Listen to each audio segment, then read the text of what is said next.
2018년 8월 정수기를 설치했습니다. 얼마 뒤 정수기를 판매한 영업자가 연락이 와서 하는 말이 제 이름으로 물건 하나를 주문해서 1년 동안만 유지해주면 정수기 1년 렌탈 가격을 환불해준다고 해서 동의했습니다.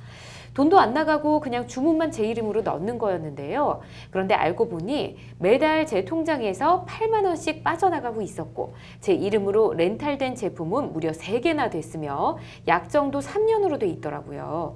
저를 속인 영업자는 계속 연락을 받지 않고 있으며 약정을 취소하려면 위약금이 발생한다고 해서 이러지도 저러지도 못하고 있습니다.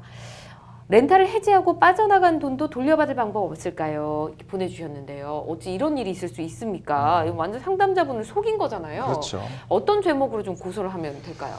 일단은 사기죄로 사기죄. 고소를 하셔야 될 것 같아요. 네. 그러니까 사기라는 것은 타인을 기망해서 재물 또는 재산 사기를 취득하는 걸 말하거든요. 그러니까 사기가 되려면 어떤 기망행위, 속이는 행위가 있어야 되고 그로 인한 재산상 처분행위가 있어야 돼요. 피해자의. 근데 이 사람 같은 경우는 1년만 유지해달라 무료다라고 해가지고 이 사람은 오케이 했는데 뭐 3년 되어 있고 뭐 3개나 되어 있고 이거는 이제 처분행위이냐 아니냐가 논란될 수 있지만 이건 어차피 1년 행위가 전부 다 처분행위라고 보여지거든요. 그렇기 때문에 사기죄로 고소를 하시면 될 것 같습니다. 아, 사기죄로 고소하시면 될 것 같고요. 자, 일단 연락이 또 안 되고 있어요. 그래서 이 상황 어떻게든 좀 해결을 해보고 싶은데 상담자분 명의로 돼 있으니까 이제 계약은 뭐 해지하면 되지만 위약금이 좀 상당할 것 같습니다. 위약금 이렇게 사기당한 경우도 내야 되나요? 예, 일단 뭐 정수기 대여 계약의 성질을 보면 이제 1개월 이상에 걸쳐서 계속적으로 뭐 정수기 서비스를 공급하는 계약에 해당하니까 이제 방문 판매 등에 관한 법률에서 규정하는 계속 거래다라고 생각하시면 되는데요. 그 방문 판매 등에 관한 법률 제31조에 의하면 계속 거래의 경우에는 소비자가 언제든지 계약을 해지는 할 수 있어요. 다만 이제 사기를 지금 당하셨다라고 하셨는데 이제 어쨌든 간에 본인이 명의를 제공하는 거에서 동의는 했거든요. 그러니까 그 계약 체결 과정에서 본인이 이제 무단히 이제 또 명의를 제공한 것에 대해서 과실이 있다라고 볼 수 있는 여지가 있어요. 이제 그런 경우에는 이제 뭐 정수기 회사랑 계약을 해지하는 것은 별개로 하더라도 뭐 해지 시에 위약금 지급 책임은 이제 발생할 수도 있겠다라고 생각이 되네요. 그래요. 좀 안타까운데요.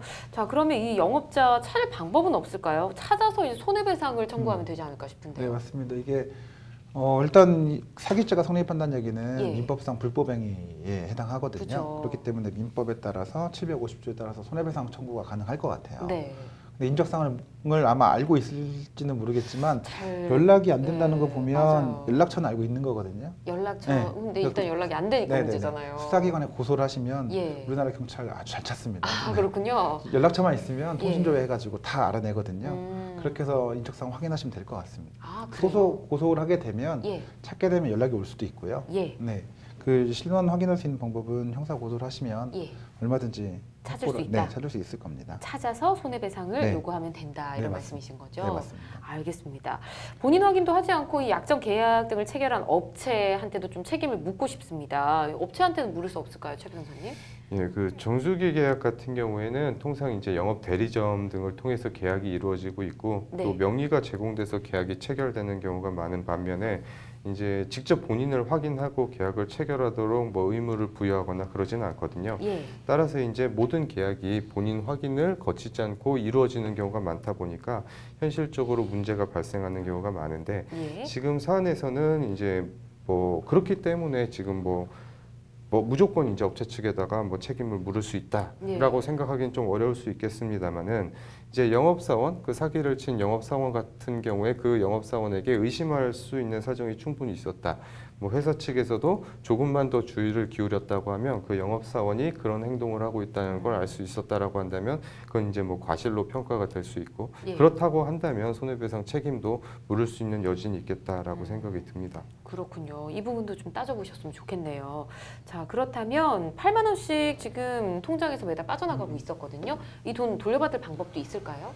일단은 이제 그 계약이 어디까지 체결됐고 성립이 됐느냐 이게 중요한 것 같아요. 그러니까 나는 한 달, 그러니까 1년짜리 원래는 뭐 1년을 한 개, 하기로 했는데 이걸 하기로 했는데 계약은 3년짜리 3개가 되어 있거든요. 맞아요. 이게 의사협치가 없다라고 볼 수도 있어요.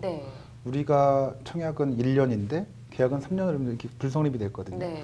그래서 계약이 성립이 안 됐다라고 보면 이게 무효가 되기 때문에 계약이 무효니까 내 돈을 부당이득으로 반환해 주세요. 예.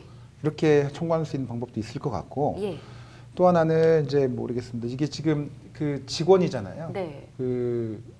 이 영업사원이 이 렌탈 회사의 직원인데 예. 또 내 입장에서 보면 내 대신에 이거를 계약을 체결하도록 허락을 해준 예. 것도 될 수도 있다고 보여지거든요. 그러면 네. 이제 대리인처럼 되는 건데 나는 하나짜리만 예. 얘기했는데 네가 3개를 했잖아. 예. 그럼 당연히 이거는 3개에 처결할 수 있는 대리권은 없는 거잖아요. 예. 그렇기 때문에 아까 무권 대리 아까 말씀하셨잖아요. 아, 예. 무권 대리에 해당하니까 무효다. 무효다. 이렇게 주장할 수도 있어 보입니다. 그래서 다 그래서 받을 수 있다. 무효라고 한다면 예. 부당이득 반환이 생기니까 네. 부당이득 반환 청구를 하시면 네.